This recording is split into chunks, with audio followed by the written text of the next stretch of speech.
This is breaking news. Ron DeSantis claims he made the Democratic Party a rotten carcass that can still impose their agenda. Appearing to confess frustration, far-right Republican Governor Ron DeSantis says he is remaking Florida's education system because even after turning the state's Democratic Party into a rotten carcass on the side of the street, the left can still impose their agenda on people. That agenda apparently includes so-called critical race CRT, environmental, social, and corporate governance, ESG, and diversity, equity, and inclusion, DEI, programs, according to far-right Fox News host Mark Levin, who told the Florida governor, "The right is in a culture war. We didn't start it," Levin told DeSantis. "But what I call the Marxist left, they started it. It is devouring our institutions. It is devouring our politics. It's devouring the private sector." DeSantis did not disagree, as he uses the power of his office to pave the road for a likely 2024 run for the White House. DeSantis has not gone unnoticed. He has been accused of being an honest-to-God semi-fascist, turning Florida into a laboratory for fascism, running his state like a fascist, and being a fascist for our time, and a one-man civil rights wrecking ball, determined to neutralize any group that doesn't conform to his dangerously narrow view of social order. That agenda apparently includes so-called critical race theory, CRT, environmental, social, and corporate governance, ESG, and diversity, equity, and inclusion, DEI, programs, according to far-right Fox News host Mark Levin, who told the Florida governor, "The right is in a culture war. We didn't start it," Levin told DeSantis. "But what I call the Marxist left, they started it. It is devouring our institutions. It is devouring our politics. It's devouring the private sector." DeSantis did not disagree, as he uses the power of his office to pave the road for a likely 2024 run for the White House. DeSantis has not gone unnoticed. He has been accused of being an honest-to-God semi-fascist, turning Florida into a laboratory for fascism, running his state like a fascist, and being a fascist for our time, and a one-man civil rights wrecking ball, determined to neutralize any group that doesn't conform to his dangerously narrow view of social. All those accusations were before his Sunday night Fox News interview with Levin,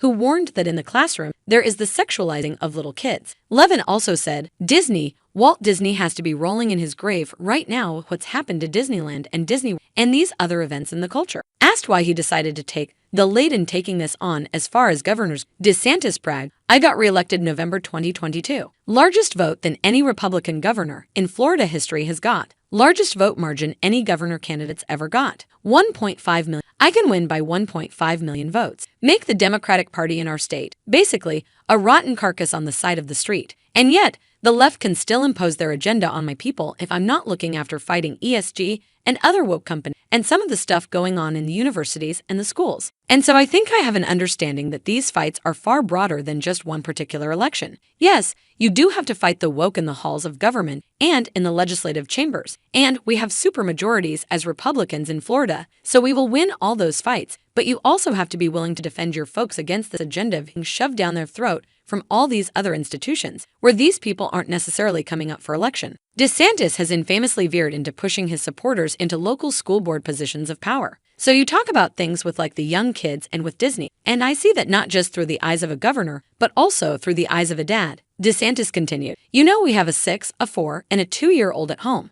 and we just believe as parents we should be able to send our kids to school, have them watch cartoons without having somebody's sexual agenda shoved down their throats." And so when this issue came up with the sexualization of the curriculum, of course in Florida, we think that that's inappropriate. And you know what? Republican, Democrat, independent parents agree with us overwhelmingly. That's debatable. In October, Florida Politics reported, majorities oppose Ron DeSantis-backed Stop Will You OK and parental rights laws, including his Don't Say Gay law. In January, a study by UCLA School of Law's Williams Institute found a large percentage of LGBTQ parents say they are concerned their families will be negatively impacted by DeSantis' law, including HB 1557, the Don't Say Gay law, with some saying they already have been. Almost 9 out of 10 to 88% LGBT plus parents are very or somewhat concerned about the impact that HB 1557 will have on them and their children, with 1 in 4 reporting they have experienced anti-LGBTQ harassment since the law was passed, and 1 in 5 reporting becoming less out in their communities since the law was passed. Parents have considered a variety of coping strategies in response to the bill, including moving out of the state,